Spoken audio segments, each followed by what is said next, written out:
जब भी तुम किसी से निर्णय लेते हो तो बहुत बिरला आदमी होता है जो अपने हित को छोड़कर तुमको निर्णय देगा। इसलिए निर्णय स्वतः लेना चाहिए। एक फेल करेगा ना, दो फेल करेगा, पर तीसरे बार से अच्छा निर्णय लेने लगोगे। भाई दूध का सम्मान है, शराब का सम्मान नहीं है, क्योंकि दूध ताकत पैदा करता है। तो दुनिया में जितनी चीजें तुम्हारे जीवन में ताकत पैदा करेंगी, उसका सम्मान खुद ब खुद होगा। कभी सुनो कि पहलवान दारू पी के कुश्ती लड़े, कि साल भर 1-1 लीटर दारू पिए, शरीर बनाए। शराब का सम्मान बाजार में क्यों नहीं है? क्योंकि वो शरीर को नष्ट करती है। लेकिन दूध का बड़ा सम्मान है, शिवलिंग पे दूध चढ़ाया जा रहा है, और जब मेहमान घर में आए तो खाने के साथ खीर का बड़ा महत्व है, क्योंकि दूध ताकत पैदा करता है। तो दुनिया में जितनी चीजें तुम्हारे जीवन में ताकत पैदा करेंगी, उन सब चीजों का सम्मान खुद ब खुद पैदा हो जाएगा। हाँ, यही तो खेल है बेटा जीवन का। अभी मैं तुमसे कहूं कि यहां पर आकर भारत पे 10 शब्द बोलो, 10 लाइन बोलो, अभी तुम प्रेशर में आ जाओगे। ऐसा थोड़ी कि 10 लाइन नहीं बोल पाओगे, लेकिन जैसे कहूं यहां पे आओ, तैसे तुम्हारा घुटना हल्के से कांपेगा कि अरे गुरुजी ये मत करवाइए। मैदान से पहले सब योद्धा हैं, मैदान में लड़ेगा कौन, ये व्यक्तित्व का हिस्सा है। मैदान से पहले सब योद्धा हैं, सब इमारत डालेंगे, फाट डालेंगे, हो जाए पाकिस्तान से युद्ध, लाहौर तक घुस जाएंगे, और जब हो गया तब कंट्री छोड़ भाग गए। हिंदुस्तान के कम से कम 5% लोगों ने दुबई में संपत्ति ले रखी है कि अगर भारत में युद्ध हुआ, और वही सबसे ज्यादा राष्ट्रवाद चिल्लाते भी। इसलिए पढ़ाई के साथ साथ, बड़ा अच्छा सवाल इस लड़के ने किया, जो दूसरी चीज जीवन में पैदा करनी है वो है व्यक्तित्व। सब तैयारी है, सब तलवार सब चला लेते हैं, पर मैदान में पहुंचे तो घुटना ही कांपने लगा, तलवार ही गिर गई। मतलब तुम लोग सोचो कि इस देश में पंचायत सीरियल देखे ना, पहला पार्ट देखे, भूत वाला पेड़, पूरा गांव मान रहा था, और भूत वाला पेड़ सबके पीछे दौड़ा था। सचिव क्या करता, पढ़ा लिखा आदमी है, कहता पता करेंगे किसके किसके पीछे भागा था। तो जो अंतिम आदमी के पीछे भागा था वो विज्ञान का टीचर था। किसका? साइंस का। तब सचिव कहता है कि अच्छा, बाइक स्टार्ट करता ना, कहता जा रहा हूं डीएम मैडम से कहूंगा कि फुलारा गांव में जो विज्ञान के टीचर हैं ये भूत देखते हैं। देखो जिंदा दिमाग कितना काम करता है। क्या जा रहा हूं, उनसे कुछ नहीं कहता, कहता जा रहा हूं डीएम मैडम से कहूंगा। तो बेचारे रात में आते हैं। एक बात आपको बताना भूल गए थे, उस रात हम गांजा पी लिए थे। अब जब गांजा पी लोगे, भांग खा लोगे, तो पेड़ तो तुम्हारे पीछे चलेगा ही। सोचो पूरा गांव, किसी ने पूछने की कोशिश नहीं की कि पीछे देखे। अरे कोई कहता है हालत खराब, पीछे कौन देखेगा। देखो सचिव को, सचिव अपना तो फायदा करता ही है, उसका दिमाग जिंदा है, अपना फायदा करता है, सोलर लाइट अपने ऑफिस में लगवा लेता है, प्लस प्रधान का भी फायदा करता है। कहता है तुम 3 रात उस पेड़ के नीचे सो, तो जब अगला चुनाव आएगा तो तुम प्रचार करना कि गांव को भूत से मुक्ति किसने दिलाई, प्रधान जी ने। इसको कहते हैं जिंदा दिमाग, जिसके पास हर समस्या का समाधान है। नहीं तो सोलर लाइट जाके उसी पेड़ के पास लग जाती। और मंजू देवी को जब पता चलता है कि गांजा पी के कहानी सुनाया था, तो बेलन लेके आती है तो एक बहुत बड़ा समुराई हुआ जापान में, यामागाता। समुराई वहां का योद्धा है, ध्यानी योद्धा, सिर्फ योद्धा नहीं, ध्यानी योद्धा। उसका अगर तुम चेहरा देखोगे तो आधा चेहरा अर्जुन का है, आधा बुद्ध का है। तो यामागाता बहुत बड़ा समुराई हुआ। सुनना, तुम्हारे लिए सुना रहा हूं। तो एक साल बाद जब वो पूरे जापान के समुराइयों को हरा के आया, तो जब घर पहुंचा तो पता चला कि उसकी पत्नी का संबंध उसके नौकर से हो गया।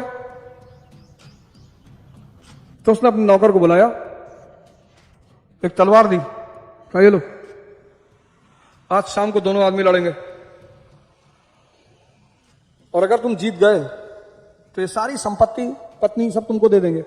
अरे उसने कहा सरकार ऐसे ही मार डालो, जब हम जिंदगी में कभी तलवार उठाए ही नहीं और तुम पूरे देश के तलवारबाजों को हराए हो, तो मार तो तुम हमें एक ही झटके में डालोगे। ये सब क्या नाटक कर रहे हो, तलवार ले लो, लड़ो, मार दो। अरे उसने कहा नहीं, ऐसे थोड़ी, शाम को युद्ध होगा। तो उस मोहल्ले में एक मंदिर था, वहां एक महात्मा जी रहते थे। तो नौकर को पता चला कि मरना तो है ही है, हो सकता है महात्मा जी के पास कोई समाधान मिल जाए। तो गया, बताया सारी कहानी। तो महात्मा जी ने कहा एक काम कर, तलवार उठा और जा, और एक लात मार उसके दरवाजे पर और गाली दे, और कह निकल। अरे नौकर ने कहा यार दोपहर में ही मरवा डालोगे, कम से कम शाम तक का तो टाइम है। महात्मा ने कहा जितना कह रहा हूं बेटा कर लो, यही गुंजाइश है, और कोई गुंजाइश है नहीं। मरना तो तुमको वैसे भी है, चाहे शाम को मरो चाहे दोपहर में मरो, लेकिन ये एक रास्ता है। तलवार उठाया, दोपहर में पहुंचा यमगाता के घर पे, एक लात मारा खींच के, लगा मां बहन की गाली देने यमगाता को। उसके मन में भाई सुबह तक रो रहा था, उसको इतनी हिम्मत कहां से आ गई। तो उसको लगा कि बाबा के पास गया था, लगता बाबा इसको कोई दिव्य शक्ति दे दिया। देखो वो निकला तो, लेकिन मन में शंका पैदा हो गई। जैसे निकला, उसका नौकर ने एक तलवार खींच के मारा।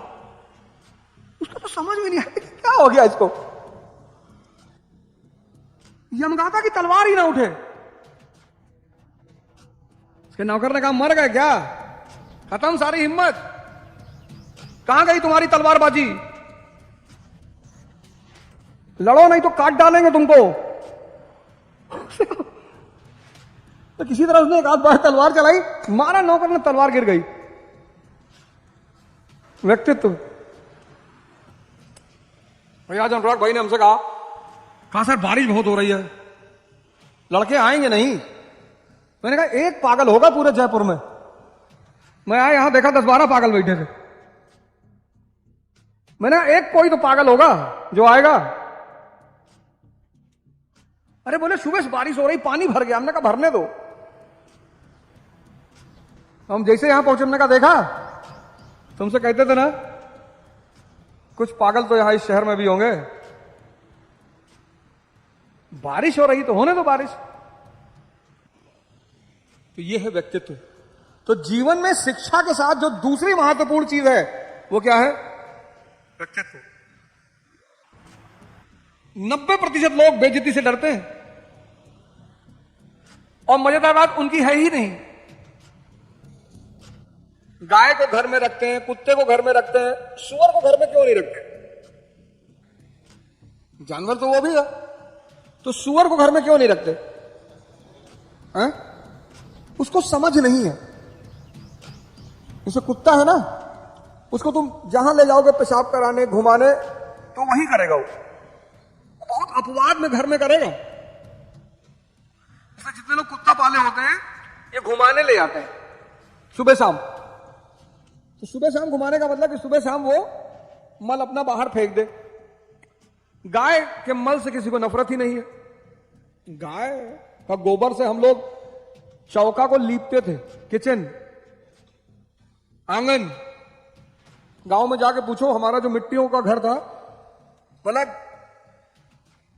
तुम किसी गौशाला में जाओ, तुमको वहां बदबू नहीं आएगी, तुम भागोगे नहीं, तो तुमको वहां बड़ा अच्छा लगेगा, पॉजिटिव लगेगा। ऐसा है इसीलिए तो हम गाय को पूजते हैं कि जिसके मल से किचन लीपा जाए, किचन। और क्या हिंदू क्या मुसलमान, सब ये तो आज हो गया ना हिंदू मुसलमान। लेकिन सुअर, उसकी समझ नहीं है, उसको चाहे जितना बाहर ले जाओ वो घड़ी में मल गिराएगा। और उसका मल, तो जितनी लोग सुअर की समझ वाले होते हैं उनको तुम चाहे जितना समझाओ, समझ का एक नियम है, एक बार समझ गए तो तुम अगर अपने मन से कहो कि भाई भूल जा, अरे वो कहेगा अब तो अपने मन से कहो कि भाई साइकिल चलाना भूल जा, वो कहेगा यार अब कैसे भूल जाए। जब तुम किसी चीज को रटते हो तो वो सिर्फ तुम्हारे मन के स्तर पे रहता है, और मन में चूंकि हजारों विचार चलते रहते हैं। लेकिन जब तुम कोई चीज समझते हो तो तुम्हारे वो अवचेतन मन में चला जाता है, चेतना में, फिर वो कभी नहीं भूलता।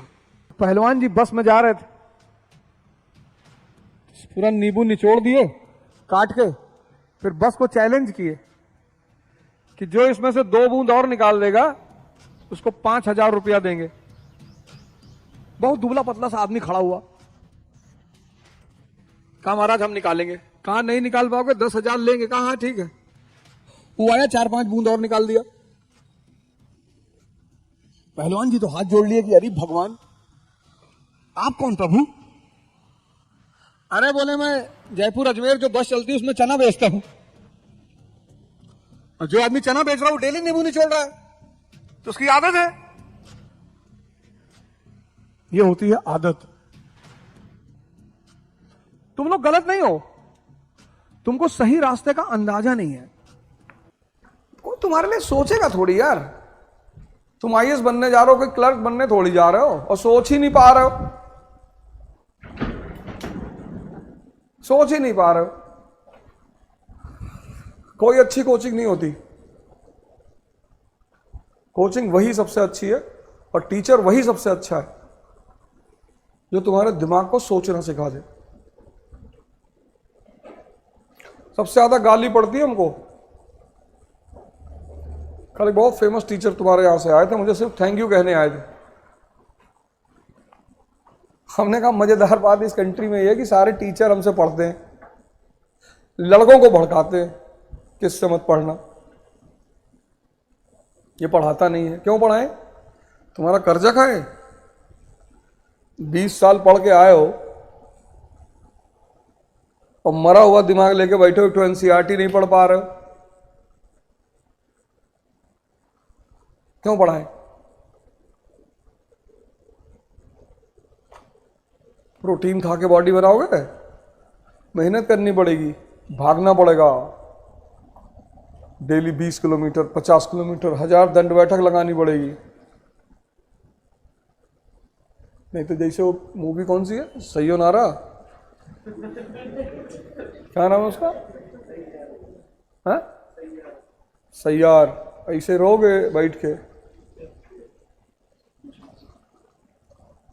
कौन छोड़ के जाएगा? किसकी औकात है छोड़ के चला जाए? जब तक ताकत है। लोग भिखमंगों को कहते आगे बढ़। मंत्री को देख लेते थे, अरे बाबूजी सर प्लीज हमारे घर सर एक रोटी खा लीजिए सर, सर हमारे बच्चे के मुंह पे थूक दीजिए सर, प्लीज सर, चले सर प्लीज। कैसे पूरा घर आता है सेल्फी लेने के लिए, फोटो खिंचाने के लिए। कुत्ते को पकड़ लाते, खुद उसको भी उठा ला, कुत्ते लिए फोटो सेल्फी ले। ये मरा हुआ नेता जो तुम्हारे पैसे पे जी रहा है, उसको तुम लोगों ने अपने सर पे चढ़ा रखा है। वो भी तुमको समझता है, इलेक्शन का टाइम आता है तुम्हारा पैर छूना शुरू कर देता। इसलिए मैं अगर अगला 40 चुनाव भी लड़ूंगा तो भी नहीं जीतूंगा। इंडिया में तो नहीं जीतेंगे, पैर नहीं छुएंगे किसी का, ये काम तो नहीं कर सकते। एक बार एक बुजुर्ग ने हमको बुलाया, बोले एक बात ओझा जी आपसे कहूं। मैंने कहा कहो, लेकिन ऐसी बात कहना जो मुझे अच्छी लगे। बुजुर्ग हो, तुम्हारी बात बुरी नहीं लगनी चाहिए। कहे पैर छूना पड़ेगा सबका। हमने कहा अगली बार मत कहना।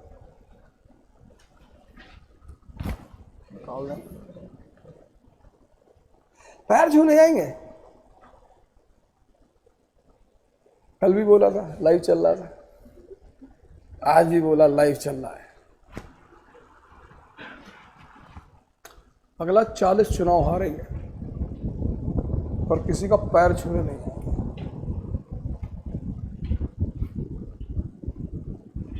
और चुनाव भी लड़ेंगे, ऐसा तो है नहीं कि नहीं लड़ेंगे, पर पैर नहीं छू सकते।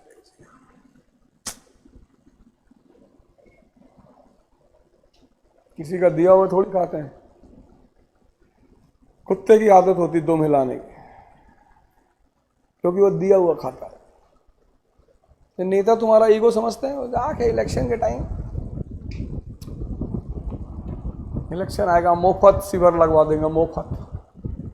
कंट्री की दूसरी प्रॉब्लम है फ्री। फ्री में गोबर बांट दो तो खा ले। अगर से ठेले में गोबर लेके टहलो कि फ्री है फ्री है, लो लो। दूसरी कमी इसकी, फ्री सब बांट रहे हैं, कोई एक पार्टी थोड़ी बांट रही। उनको तो चुनाव जीतना है ना, उनसे क्या लेना देना। उन बेचारों की क्या गलती है? नेताओं की कोई गलती नहीं। अब ये रील मेरी चलेगी, फिर इस देश की जनता सोचेगी दोबारा इलेक्शन में आओ तो बताए। कुछ नहीं बता पाओगे, मारेंगे अलग से। हर आदमी एक जैसा थोड़ी होता है भाई। हमसे जो लोग नहीं पढ़ते, ठीक है अच्छी बात, हम किसी को बुलाने आते हैं घर। आज तक इतनी उम्र में किसी को ये नहीं कहा please like and subscribe my channel. अबे मत सब्सक्राइब करो, इतना खेत है, खेती करेंगे भिखमंगे। ये भिखमंगों की काम है। तुम कंटेंट बनाओ, लोग लाइक करेंगे। तुम्हारा कंटेंट तो होना चाहिए ना जो लोगों को अच्छा लगे। तो जिनको अच्छा लगेगा वो लाइक कर लेंगे, नहीं लगेगा नहीं करेंगे। जब तुम भीख ही मांगने लगोगे, 10 दिन भीख मांग के देखो, साइकोलॉजी भिखमंगों जैसी क्रिएट हो जाएगी। सारा खेल साइकोलॉजी का है।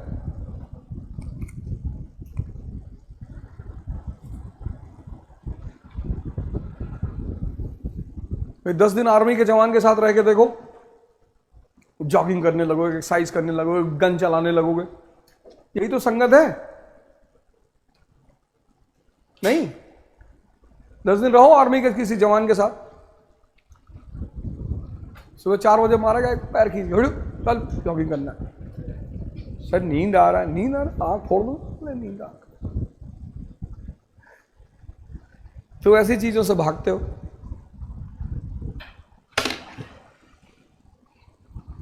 कल रात से यार मेंटल स्टेटस बहुत अच्छा दोस्त है मेरा, बहुत प्यारा दोस्त है।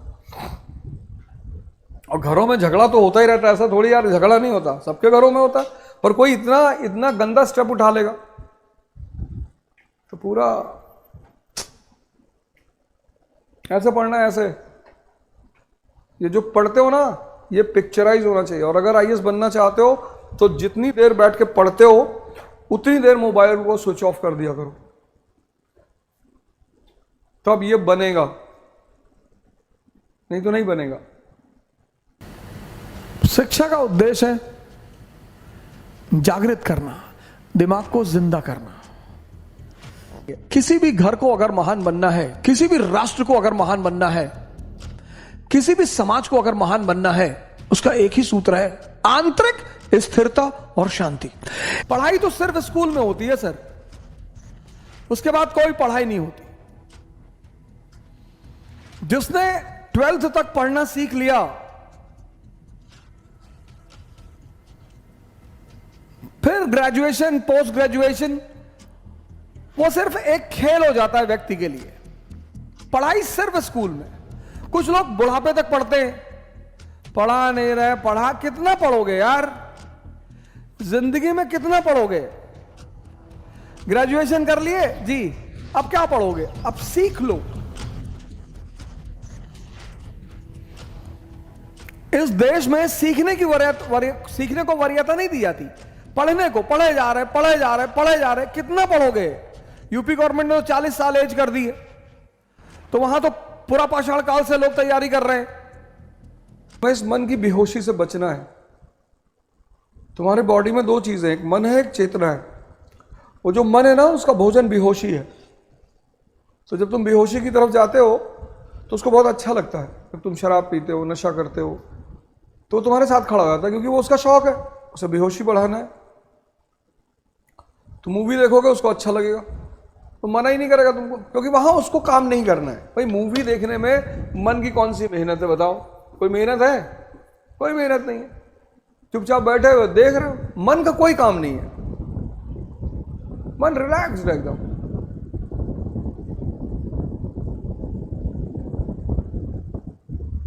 तुम सोच के देखो, मूवी देखने में क्या मेहनत है।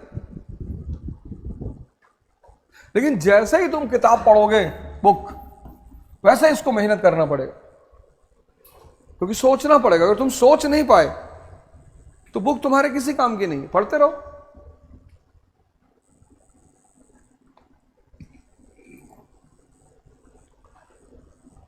इसीलिए तो तुम आज कनेक्ट नहीं कर पा रहे हो, तुमसे किताबें पढ़ी नहीं जा रही हैं, क्योंकि तुम्हें समझ में नहीं आ रहा है कि तुम्हारा मन किस फ्रेम में चला गया है।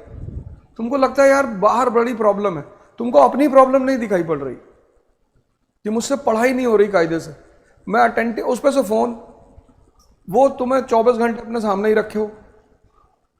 मैं क्लास में आता हूँ, फोन स्विच ऑफ करके यहां रख देता हूँ। कई बार तो मैं बाहर ही रखाता हूँ, क्योंकि मुझे पता है वो डिस्टर्ब करेगा। तुम भले ही 2 घंटे पढ़ो, लेकिन उस 2 घंटे में अपना फोन स्विच ऑफ करके पढ़ो। एक लाइन दूसरे लाइन से कनेक्ट होती है, वो कनेक्टिविटी देखना होता है। जो तुम एक लाइन पढ़ते हो, वो दूसरी लाइन से कनेक्ट होती है। ऐसे सारी लाइन एक दूसरे से कनेक्ट होती है, एक पिक्चर क्रिएट होती है। पढ़ना, सोचना, वो जो सेकंड पार्ट है ना, सोचना, विजुअलाइजेशन, वो तुमसे हो ही नहीं रहा। तुम फालतू में जाके कोचिंग में बैठ जा रहे हो बिना मतलब। तुम पूना नहीं, पेरिस में जाके पढ़ो। अगर ये काम तुमने नहीं किया तो तुमको चाहे अल्लाह हो, चाहे खुदा हो, चाहे भगवान हो, कोई नहीं बना सकता आईएएस। ये तुम्हारा वर्क है।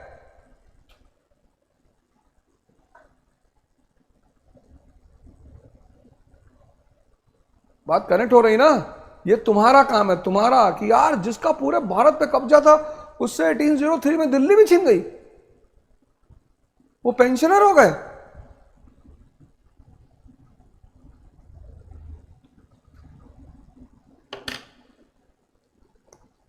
तो क्वेश्चन तो दिमाग में बनता है ना। यहां तो क्यूरियोसिटी जनरेट होगी ना कि कैसे हुआ, फिर उसने सब समझाया है। इस मन की 6 चीजें हैं, 6 फीचर्स हैं। पहला फीचर हैबिट। जिस चीज को तुम लगातार 21 दिन कर लोगे, वो तुम्हारी हैबिट हो जाएगी। ये इसका पहला फीचर। इसलिए तुम में से जितने लोग सिगरेट पीते होगे, उसमें भी न्यूट्रिएंट्स हैं बहुत। कहा प्रोटीन, बॉडी बिल्डिंग ब्लॉक्स, उसमें कैंसर बिल्डिंग ब्लॉक्स हैं।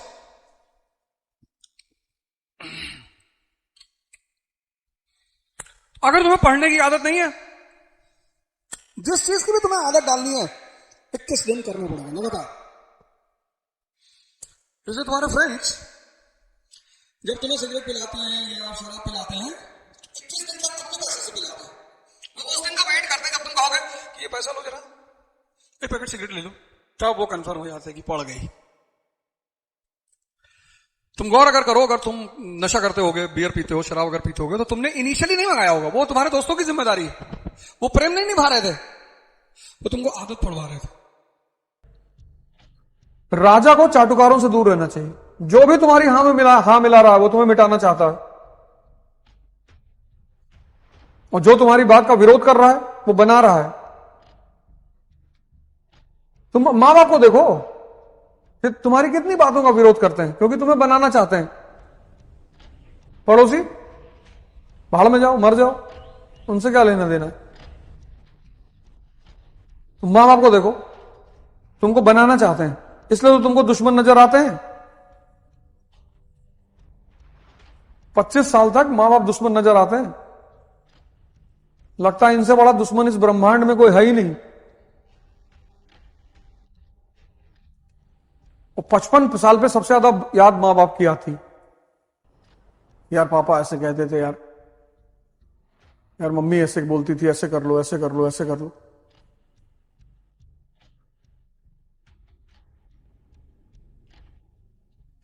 क्योंकि बाप मां के पास जीवन का अनुभव होता है, तो वो तुम्हें वो देना चाहते हैं कि भैया हमसे ले लो, दोस्ती के चक्कर में मत पड़ो, नहीं तो भीख मांगोगे।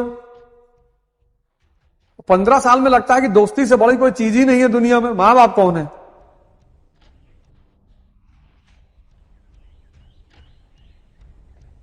और 30 में सब दोस्त अपने अपने घर चले जाते हैं, सबका अपना अपना घर हो जाता है। 40 में कभी कोई मिल गया कानपुर रेलवे स्टेशन पे, हाँ गले गले मिले, कब चाय पिए, जाओ अपने घर। सब अपने अपने जीवन के संघर्ष में उलझ जाते हैं। तुम कितने भी बुरे के हो, लेकिन अगर तुम काम के हो ना, तुमको कोई नहीं भगा सकता। देश है वीर जवानों का, अलबेलों का, मस्तानों का, इस देश का यारों क्या कहना। जय हिंद।